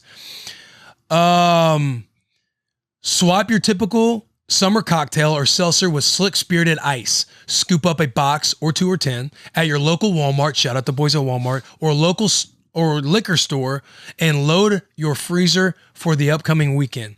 Just know that once you slick, sipping will never be the same, baby. To learn more, go to slickspiritedice.com. This ad has been brought to you by 21 Holdings LLC in West Coast Chicago, Illinois. Must be 21 and up to purchase and consume. Please drink responsibly. And also, I would assume, because I've had them, just like the old popsicles back in the day, it's summertime. You wait for it to melt a little bit. Did you get a nice little shot at the end of your Slick Spirited Ice? Again, this ad has been brought to you by 21 Holdings LLC in West Coast Chicago, Illinois. Must be 21 and up to purchase and consume. Please drink responsibly. Being a head coach at a place like Nebraska, like, what do you feel like is the hardest? What was the hardest part of that job? Recruiting. And is that all? That's got to be the hardest thing in general, always. Well, yeah. I mean, it's more so at a place like Nebraska because you're going to get like probably 85% of your players, of your scholarship players are going to be from out of state. Yeah. I think one year we signed like 23 kids. What was it, Dauber? Was it 23 kids from 17 different states, and the average was just under 1,000 miles away. So you had to turn over every rock. You had, you got to find guys that the big schools on the coast probably didn't want. Yeah, you got to have the best recruiting guys out there in all different regions. Yeah, you had to evaluate and keep evaluating. We had, like Amir. We got Amir because we were the only ones that really wanted him to play running back. Yeah, Auburn wanted him to play corner and. Quincy and Nunwa. I mean, I can't remember who we beat on him. I mean, he had like one or two other offers. They were smaller schools. Really? I mean, Levante was out of Nebraska and South Florida. Yeah, Levante, we beat South Florida. That's just the most wild thing, how talented he is. Right. Oh, it's crazy. Yeah. And they decided he was too small? Yeah, they would say. I mean, what did Levante play for us? Around 208? 209? Yeah, he was in the teens at highest. Yeah. His first year was 209, 210, and then his last year was 216 to 219. Yeah, but did he play the whole year at that? Yeah. Well, he'd lose a little bit during the year, but he was solid 215 to 219. He'd eat his ass off too because Levante didn't have a driver's license in college. So I was like the guy who had the license. And so Levante would ride with me and he'd want me to pull in Sonic all the time. He'd be getting the fucking chili cheese dogs and talking about I got to gain weight. And I'm like, well, you think this is the right way to gain weight? And in colleges, you got to eat whatever. Yeah. You're balling on a budget. Not me. That's a classic thing too. The Nebraska page is up. It's got Levante David at 225. Right. Classic. Classic. Yeah, he never smelled. Never smelled. No, not even close.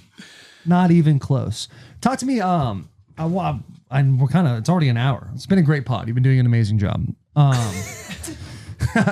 to me about your experience as well, like recruiting him, and then he loved recruiting. Yeah, did he? Yeah, he Probably he decommitted about what 26 No, times. I fucking didn't, dude. You decommit? Oh, he loved it. I didn't decommit, but I was. Oh, he wanted to be loved. Yeah.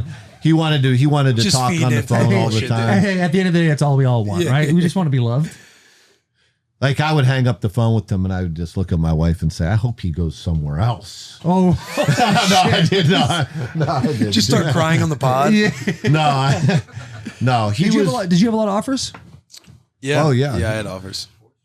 I had some offers. I was was just a Yeah, big- 4-star athlete. Big recruit, and obviously it was my first year, so we worked hard on him. And he told me, I for a while, I tell him the story. Which one? Like how it ended, because he was getting ready to flip. Yeah. So Who are you going to flip to?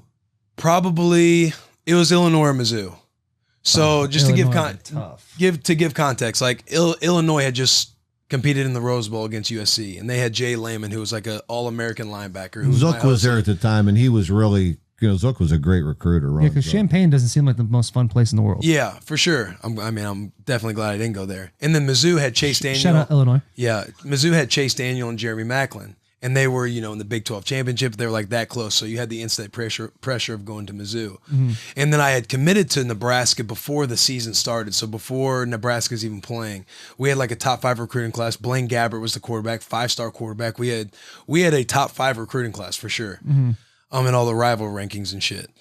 And Nebraska had a bad year. They went like 5-7 maybe. It was the first time they hadn't done something in X amount of years. So they fired Bill Callahan. They wanted like his head on a stake basically. Nebraska's crazy when it goes off. We were talking about all the breakup stuff earlier with him.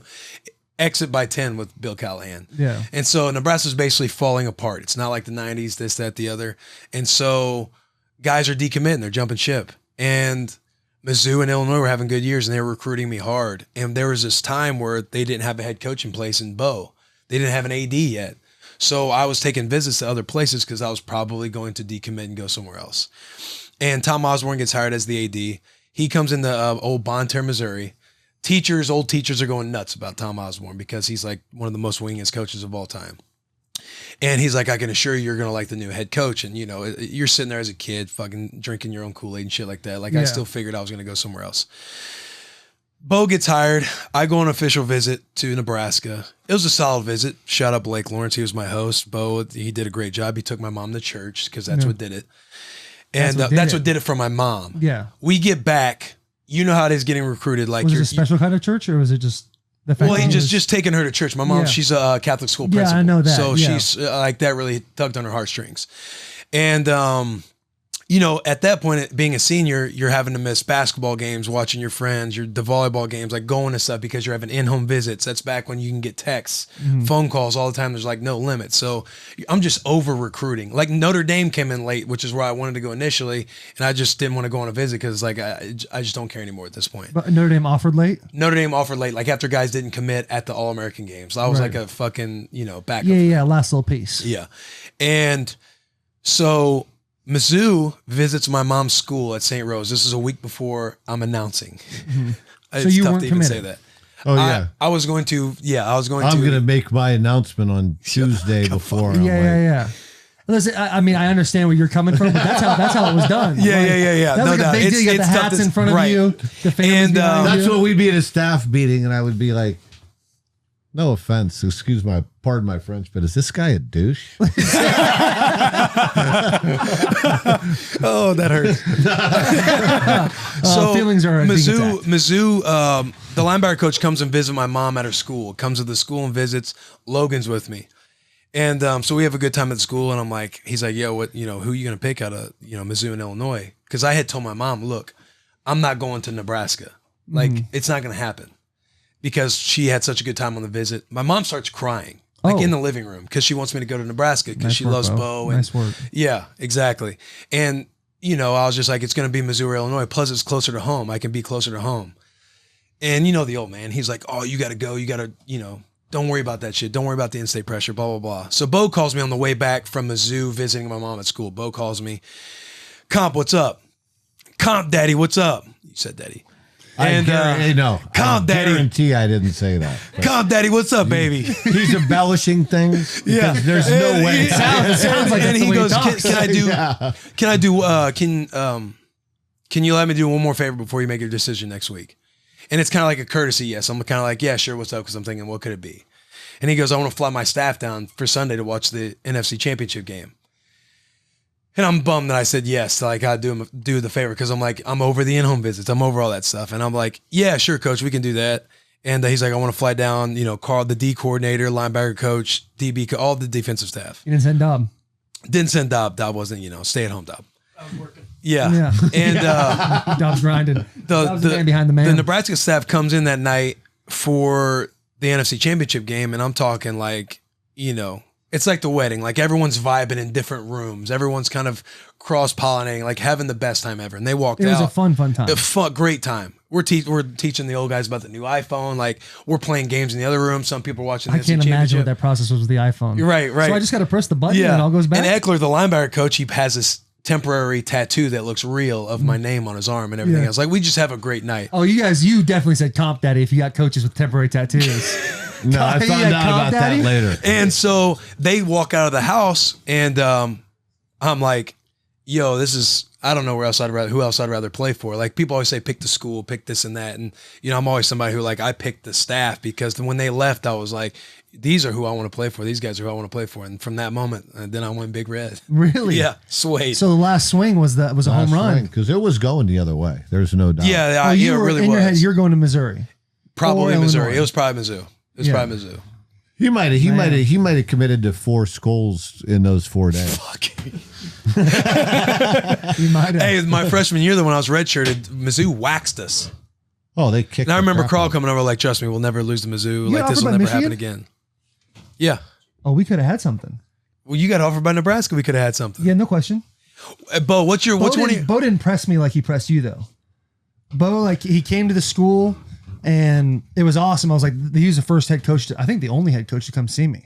So I thought that was the coolest shit ever. But other than that, it was kind of like, you committed really quick to Michigan. It was a couple months, but like I said, all this happened in a 3-month period. What'd they do out there in Michigan? I got that dough, baby. Did you get paid? No, I didn't get paid. Dude, I was. Have you ever? What? Have you ever slid an envelope? No. To a player? No. All right. You got boosters for that. Yeah. Coaches don't do that. Yeah. Any good booster stories in the tank? No. I mean, there was no one at Nebraska. He's such a fucking liar, dude. But I love it. I love it. What do you mean? What do you mean? What do I mean? No, all the years you've known me, do you think that I would pay a player? 100%. I'm fucking with you. I would quit before I would do that. There's no way. But you know what I'm talking about. Because I think they'd own you. You're at LSU, dude. You're in the SEC. No, let me tell you, LSU does not cheat. The fuck. Okay. Well, now I was with you. Like Chicago. I mean, I don't know what happens. I don't know if there's some. We'll have Tyron and Matthew on here at some point. We'll insurance ask him. policy. I mean, I don't know if there's some booster somewhere that gives. You can't control that. I mean, well, yeah, you can't control that, but I'm just saying, like, if you're aware of it, that's all I was asking. No, I've never saw it. Okay. But I also think that people know me well enough to know that I wouldn't want to be around that. Yeah. So, so they wouldn't. I mean, they wouldn't do it. I know. I believe you as a coach. You didn't pay any players or facilitate that move. But I mean, LSU definitely paying people. Come on. We're talking about the SEC, baby. We're talking high level SEC ball. Well, I've said this. I truly believe that this whole NIL thing, all it does is, I mean, the stuff was going on. I mean, from the boosters and all that stuff was going on. So all they did was make some of the cheating that was happening legal. Yeah. That makes sense. What's one of your crazier recruiting stories? Tell the porn one. Oh my God. Yeah. So I'm recruiting this kid down in Texas. And are we allowed to give names? I honestly don't remember. I've recruited so many kids out of there. And I walk in and all families there, like the mother, some of the kids, there's aunts, there's uncles. It was just huge, great room. Like this, it was like this. So like in that corner is like a high top bar. And then it seemed like across 50 yards away, there's, some couches and a TV set up. It was a kind of a weird setup. And she's like, let's go over here, coach. And talk, and we sitting there talking, and we're communicating, and I'm talking about the scholarship, and I hear this noise behind me, and I'm like, nah, I can't be. And I'm just like kind of getting distracted. And What kind of noises are we hearing? Paint me a picture. Can you mimic those noises? Yeah. No. Was it like a Try. Was it a Can you feminine try? voice or was it a male There voice? was both. There was there. feminine and What'd the dude sound like? there were some grunts going on. Yeah. Can you do the grunts? No. You can.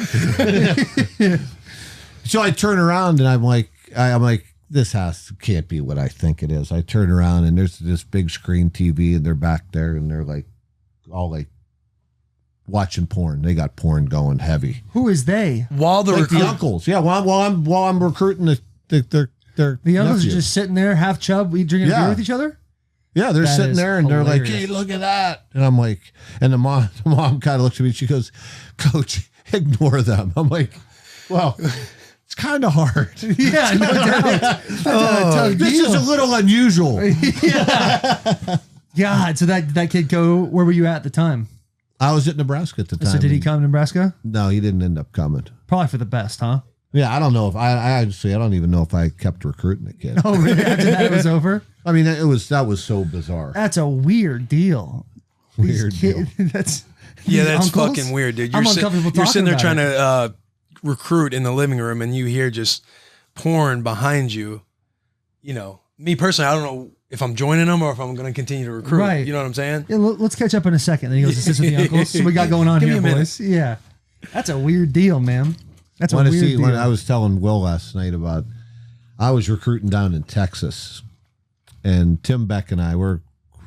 I know one of them was Jamal Turner because we were going to his school, but it was either Donovan Vestal or Ciante. We're at this other school. We walk in to see the coach, and he's also the dean of boys, and he's sitting there. There's this kid in there, looked like something from like one of the 80s movies with like spiked hair. Flock of seagulls look. Yeah, like all kinds of crazy shit going on in his hair, and he's getting the coach is laying into him. Hey, boss, you good? And That one tugged on blood. and about 30, kids that we catch like the last 30 seconds, and the coach is like, so get your shit together and get out of here. And the kid gets up and kind of nods at us as he walks by, and we're like, okay, so we do our visit, leave that school.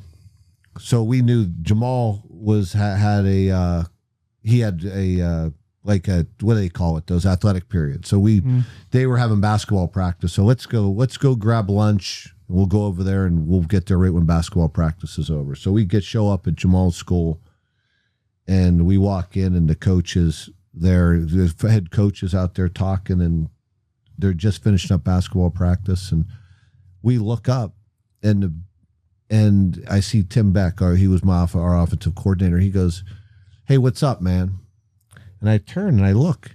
It was the kid that was in the other school sitting there getting chewed out by the coach, by the dean of boys. He's walking by, and Tim Beck goes, "Hey, what's up, man?" The kid goes, "Hey, what's up?" And Beck goes, "Aren't you going to Bowie? Aren't you from Bowie?" He goes, "No, I'm here now." Oh, he just dipped. And He dipped from the old school, now it's his new school. my And they see God. he's the bell in both rings, and places. he walks in, the door closes, and he sits down in class. And I'm like, Beck and I look at each other like, what the hell happened? That kid was just going to another school like an hour and a half ago. That is wild. The kid just left. Yeah, he was at that other, and like he walked in. Was he a already had recruiter or desk, anything, and or he was it like, just had a books? Was it a recruiter or anything, or was it I'm just a like, student? The What is- quickest turnaround ever. Yeah, I'm thinking, what is Oh, hey, what's up, going guys? on? Just sits in another class, starts taking Yeah. notes. No, I'm here now. Yeah. I think it's a totally normal thing. He was just a Beck- regular student. Beck's like, "Hey, what's up?" And they're like they knew each other. And I turn around, I'm like, "Is that kid?" And he walks in. I'm like, "Is that kid?" Beck's like, "Hey, well, I thought you were over at Bowie." And he was like, "No, I'm here now." out of here and then just walks my away. fucking God, God, that's hilarious. awesome. Flock Seagulls. He transferred. He entered the portal. He put himself in, Yeah, he fucking dipped out of there. Change schools. Yeah. Before we get you out of here, I think it's imperative to tell the Dion Sanders story. This was something you told me when I was getting recruited, because I wanted to ask you about Dion, because you had coached at San Fran when he was on San Fran, right? Yeah. Because Well, you would talk about he would I was tie a his hands young- behind his back. I was tell like the an choke story. assistant I was like an assistant at that time. Like I was just started. It was my first year in coaching, and people have this misconception about Dion, about because everybody saw the flash and everything. I always say I thought he was he obviously a tremendous competitor, and but we're in the playoffs, and we're in a meeting, and we're in like a quarters defense, and they run the dig, they run the post in behind, and the safety was like kind of more of a backup, kind of a nickel guy, and he's in there, and we're like, don't be jumping the dig, you got you cover, you got the post, and he's like, I was looking to get a pick, and we're like, no, you got the post, and he's like, I'll be there on Sunday. He goes like, I was looking to get a pick here in practice. We're like, no, and Dion turned and said, you got the post. And, the kid was just kind of yapping a little bit. Next thing you know, Dion had him basically by the throat up against the wall, saying, in not so kind of terms, you better be there all the time. Yeah. Like you're effing with our money. Like this is playoff time. This is a real deal. And it was like, that when he got on the field, it was all, when it was time to play, it was all business, man. And, I love that. I mean, he was just a great competitor. Mm-hmm. And everybody saw all the dancing and all the other things, but he was a freak athlete. I mean, I was at that time, I was just cutting my teeth and coaching. I was just learning, and but we had some great players on that team. We won the Super Bowl that year, and some great players on that team. Fucking Bloss, dude. Bloss is a big Niners guy. 49ers guy? There you go. Yes, sir. He doesn't call us sir. I know he doesn't. That was the heyday back then. That was when we had some dudes. Yeah. They got some dudes. 49ers got some dudes now. Could you imagine being like, oh, I got it on Sunday? It's like, no, you got the post. I'll be there on Sunday, and you just get somebody walks over and grabs you by the throat and fucking puts you against the wall. That's some You'll crazy be there shit. every day, not just on Sunday. We had some great Dion's that type of dude, though. He just seems like go ahead. What was it like watching him and Jerry Rice be on the same team? Well, Jerry Rice, I mean, I don't think there's ever been another player in the history of the game that has the work ethic that guy has. That's the guy that runs the Mile Hill or whatever. Yeah. Yeah, he runs it at that's that guy that runs the Mile Hill. Well, I know who Jerry. I'm sorry, I know who Jerry Rice is. That we talked about that in the pod that one time. Yeah, I mean he did it every day, and walkthroughs, whatever. It didn't matter. He was the same. Like, I don't know if I can say that about anybody else I've ever run. I never saw him take a lazy step. I mean, honestly, it was crazy. It's almost like people say that and exaggerate. I'm not exaggerating. Never took a lazy step. No, he won. He finished. He caught the ball and finished to the goal line in walkthroughs. I mean, he was taped up. OD. Just OD. Yeah. 100%. Hey, man, come on, man. It's a walkthrough. He's taped up in walkthroughs. Better say that. Oh, yeah.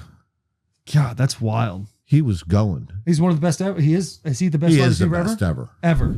I think he is. I mean, taped up and walked through, running the end zone. I think in his position, he's got to be the best player. You weren't. I can tell you that. You weren't soft? I played defense. I couldn't finish to the end zone. You know what I mean? Well, Go to the tag off. Well, you couldn't catch either. Bullshit, dude. I was all-state wide receiver. I was all-state wide receiver. I did on defense. Because I dropped some easy picks, bro. You dropped some easy ones? Easy ones. That's what he's referring to. Yeah, like this.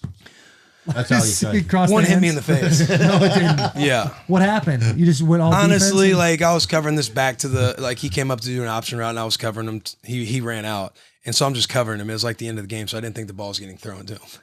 But you obviously never want to think that. But as I'm turning around to see if the ball gets thrown, the ball's being thrown and just hits me in the face. So I just didn't have time to catch it. And then there was that easy layup against Wisconsin. I don't know. I'm probably just trying to survive. You know what I mean? Yeah.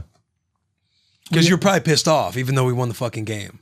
Remember Alfonso? that the year against Colorado, he gave up the touchdown at the end of the game. The game was over, and Alfonso gave up a touchdown. Basically, was lazy on the play, but Bo The comes game was in. Lazy. Listen, More than lazy. I was ready to kill him. Yeah. Oh, yeah. Bo comes in and he goes, "You ever fucking do shit like that again, I'll send your ass back to Georgia." No shit. Like you finish, like you finish into the end of the game. Yeah. Like you finish. He's just Oh, he basically took the play off. And let me tell you, Alfonso was a competitor. Yeah, he was a monster. And I love doesn't him. sound like it. It sounds like he really wasn't a competitor. Oh, no, but he Based on this really, one I mean, it was experience. so out of character for him. And he took the play off and gave up like a 75-yard bomb. Yeah, I mean the game was over, Yeah. but Colorado was still, I throwing was bombs. fuming. Like I didn't even enjoy the win. Yeah, Just 'cause those, that one that play? happened Like quite a bit. one of those ones where I'm like, that can't happen. Yeah. He said, "I don't even think I enjoyed the win." Was there ever a time you were mad at Will like that? No, I don't think so. So Will was pretty solid from the get-go, other than the recruiting bullshit. Yeah, Other than he wanted, got his hand out, all that stuff in the Yeah. recruiting process. Wanted money, Trying to get that and all check. Yeah, Trying to Get get his that mama envelope. house. Yeah. Yeah, I feel you. Will was a good dude, though. I like that. Yeah, I don't think Not I any got issues with yelled at Will too in hard. And Nebraska? he was posting rap songs and stuff when he was like on his Twitter and went back. There was no Twitter back then. But Yeah. Yeah. Dob, Lamborghini Mercy. your chick, she's so thirsty. No, I mean, I was pretty soft. There's one time Dobbs yelling at me because I couldn't finish a GPP. Like I'm laying on the ground, legs are dead, and people are pouring water on me. And Dobbs like, "Oh, you think you can lead in front of 85,000, but you can't?" Dude, that's the worst. The worst, bro. 6 a.m. or something Yeah, like that. I'm a freshman. Just getting dummied. Do you guys do mat drills in college? We call them mat drills. But you like have a towel and it's like who can get the towel away from the other guy. Oh, yeah. They did shit like that. I got knocked out doing that in college. Really? Oh, temple shot, elbow, sleeping. Did you guys do that the other day? You guys did that, yeah. Bo only caught me kind of being lazy one time in practice too, and he's just like, "You think you're in the fucking NFL?" Showed him. So you got a long way. Hey, who's laughing now, baby? Oh, what's that going into year 9? What's up? Remember the what was Lucky it? I don't have my rollie. What on. was it? The Virginia Tech game? Your freshman year? Yeah. Well, we're Redshirt freshman year, right? Redshirt freshman. I'm a freshman. So you were redshirt playing- year. Did he start his redshirt freshman year? Yeah. Oh, you no. started. This was his freshman year. Oh, freshman. and he year. was being redshirted during that year. Oh, yeah. Well, Yeah, we're playing Virginia Tech, and our one probably the fourth linebacker game. kind of screws up a couple times, and he's standing there, and Eck, get Compton ready. Yo, I'm standing there, bro. Fuck, dude. And I turn around, I look at him, and he's looking at me, and I said, "You ready to go?" And he's like, What part of the game was it? Like second quarter, third quarter? No, type third thing? quarter. Oh, so you're it cold. was like you're the standing. Your back's hurting because you've been standing for so long. Yeah. It was like the first big game, like of Bo's tenure, like because you know the first 4 games you're kind of playing like easing in. You play a big non-conference couple game. slappies. That was our big non-conference game 2 years in a row. Was Virginia Tech, and I think did we win that? I mean, it was like 37, but yeah, it was like you're in the heat of the battle, dude. Hey, get Compton ready. I'm kind of standing there like hearing the conversation. I'm like, holy shit! Like I'm gonna have to fucking go in. Do that thing. I almost had to go play guard my first game. Really? Against the Chiefs. Our guard gave up 2 sacks and like, hey, be ready to go play at guard. And I'm like, I'm about to give up 3 sacks. Like, what are you talking about? Hey, no, you guys need to get ready for me playing guard. Yeah. It was brutal, man. First round picks, not playing. Ooh. Yeah. Tough little deal. "You there. almost had to go play guard." Yeah, I mean, the league, it's like you had 7 guys dressing or whatever. So I was like the first guy in besides center. And they had me, I'm a one-trick pony. I can only play left tackle. You put me at right tackle, it's go ahead. You can run around the edge all day long. So, but during camp, they had me playing left, right, guard. They had me playing everywhere. And Andy Levitri started out tough. I think, someone put him in a blender a couple times, and it was like early in the game. And he's like, "Get ready to go at guard." And I'm thinking to myself, I'm about to be out of the league before I even start my career. This is about to be the worst shit ever. I was freaking out. Thankfully, Andy finished the game. Shout out Andy Levitri. I got some garbage. No. He retired though. So shout out Andy R.I.P. Levitri. Andy. Yeah. That was terrifying though. I never was in a situation like that as a freshman though, because I was like 250 getting into college. Yeah, I was always in the sweatsuit, hanging out, a little hungover, watching the game. Yeah. It was awesome. was a good time, man. I was late to the Ohio State game my freshman year. Anyway, so that's who you were going to deal with if you went to Nebraska. It wouldn't have happened. No. Oh man, I overslept. Oh, I literally ran like 2 miles to the stadium and showed up like 30 minutes before kickoff. We didn't make a bowl game that year, so after the game, it was like everyone go home. Never got in trouble for it, but the looks I got during the game, it was brutal. Brutal stuff. Who was the coach when you were there? Was it Brady? No, Rich Rodriguez. Oh, okay. Rich Rodriguez for the first 2 years, and then Brady Hoke for the last 3. So, I mean, we went to a Sugar Bowl one time, played Virginia Tech. Yeah. Won like in a triple overtime on a kick.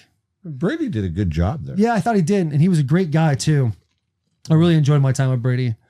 Rich Rod, I don't think Rich Rod got a fair shot from the get-go because it was really like 90s, 80s. We want Michigan to be like that, and he came in. He's like the dude who does the spread. Yeah, right. You know, he came from West Virginia, and he started doing the spread. He had a lot of tools though. So when he started getting his recruiting classes, they knew what they were hiring. I mean, that's what he did. He was the best at it. But yet these people hiring, but the fans might not agree with that hire. I think from the get-go they wanted Harbaugh. From the very beginning, the whole time I was there, like, we need to get Harbaugh. And now he's there, and I mean the success rate hasn't been great. I think their first couple of years are won 9-10 games, but last year, when we look it up when Portnoy was on, like 2-4. Yeah. It was brutal. Brutal. And then tough to win 9 and 10 games. They gave him an extension. What's that? It's tough to win 9 and 10 not games. Not easy, is it? People think it's easy. It's not. They find out real quick. It's not. Yeah. Is Portnoy a Michigan guy? Yeah. Yeah. He went to Z was there at the same time Brady was. Yeah. Both had hell of a careers, man. You had a little altercation with Portnoy at HQ, didn't you?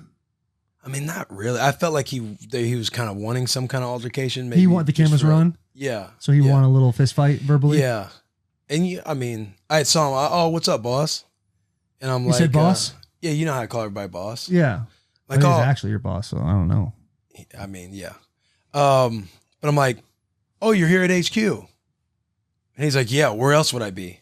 I'm like, I don't know. I've seen you in Miami a lot. Like, yeah, it wasn't a question like that. I'm like, oh, I don't know. He's like, oh, yeah, I'm here. Yeah, I'm at HQ. So I'm just like, it's awesome. And then he just like went to his office? Yeah, I check it out on Under the Hood. Subscribe to our YouTube. Under the Hood. But yeah, it's on Under the Hood. And then I felt him when he was walking over, and I was like, what's up, Dave? I felt like he was just like, interested, looking, seeing what's up. See if he can get some content out of you. Yeah. I think so. But I didn't have the boy with me. You know what I mean? Yeah. It's like, hey, it's all good. Sniff that out right away. Right. I'm thinking, hey, it's all good, man. No need to have your guard up. Like, did you the boy's not here. No. But don't worry, you're safe. Yeah. You're safe. You're safe here. Yeah. That's funny, man. Yeah, Portnoy's a good dude. Bo's been on pardon my take, the Vanny Woodhead. During Grit Week, he's done the pizza review with Portnoy. Oh, you've done it all, huh? Yeah, I've done a couple of those things. Yeah, they came in to do Rough and Rowdy in Youngstown, and so interesting Portnoy look, came right? And did a pizza review, huh? Them Rough and Rowdies are an interesting look, right? Oh, you think? That's awesome. We were out there in Miami, dude. It was a different deal for sure.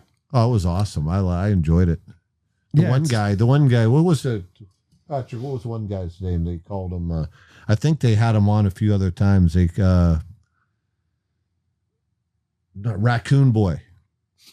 And they eventually, he was this kid from Youngstown. I was like, he came out of a trash can. That was like one of the first fights I saw. No shit. I was like, I'm going to enjoy this. This is really pretty good. They keep it going too. It's not like there's a big in between fight thing. They just they kick them out. They just keep going. Guys are exhausted, just throwing haymakers. Oh yeah, there's some again. of them like you can tell like they throw punches for 20 seconds and they're spent. It's over. They're done. It's over. This is the kid coming out. There he is. There's Raccoon. Yeah, there he is. There's Raccoon Boy. Yeah. But I think they got him to come to a couple other things. He ended up going to a couple other. He's a little celebrity. He's a Rough and Rowdy celebrity. Yeah, he was an awful fighter. Look at these guys. He's trying to get out. Look at this guy. Please have a mullet. Oh, that's him? Yeah, that's Raccoon Boy. How does he get out? Yeah, I showed up at a wedding. He was at a wedding I was at. I was like, they were like, hey, coach, that's Raccoon Boy. And I'm like, no way. Oh, he didn't think this part through. This is the worst dismount of all. Yeah. Comes out wearing a leather vest. It's not very athletic, obviously. Did he win this fight? I don't know. I think it was basically, they were both so tired after throwing punches for the first 15 seconds. Hey, glove tap. Love that. Got to bounce to him. Look at he's playing. He's hey, fighting boys, I have to Ponytail leave. Boy. Look at the Ponytail Boy. I hate to cut this off. I have to leave. I don't have to cut it off. Like you guys can still chat or whatever, but I have a workers' comp hearing that I got to be present for in a polo shirt. Oh, you think you're gonna get some money? Possibly. Let's go with that. The old knee. Got to get the old knee right. Love but that. I do. It's at 12:45. All right, man. Hey, it's been an Enjoy it, absolutely bro. electric Best. pod. Subscribe, rate 5 stars, and all Bussin' With The Boys stuff. You got Spotify, Apple Music. We got merch, barstool.com/store. You can get all our stuff, especially those new little jumpies. We got the new jumpies that Will was wearing a couple weeks ago. Beautiful stuff. What's a jumpy? You'll see. We'll show you. It's a shirt and short combo that looks like a jumpsuit. You'd probably look pretty good in it, actually. Hawaiian shirt, swimming trunks. Yeah. I'll Look stick the it. same. Give me a t-shirt. I'm not wearing a Gotcha. jumpy. I'll send you a Okay. box. Because I'm not wearing a jumpy. We'll just get you the collared shirt to go with it for golf. All right, subscribe, rate 5 stars. We love you all. Big hugs, sending kisses.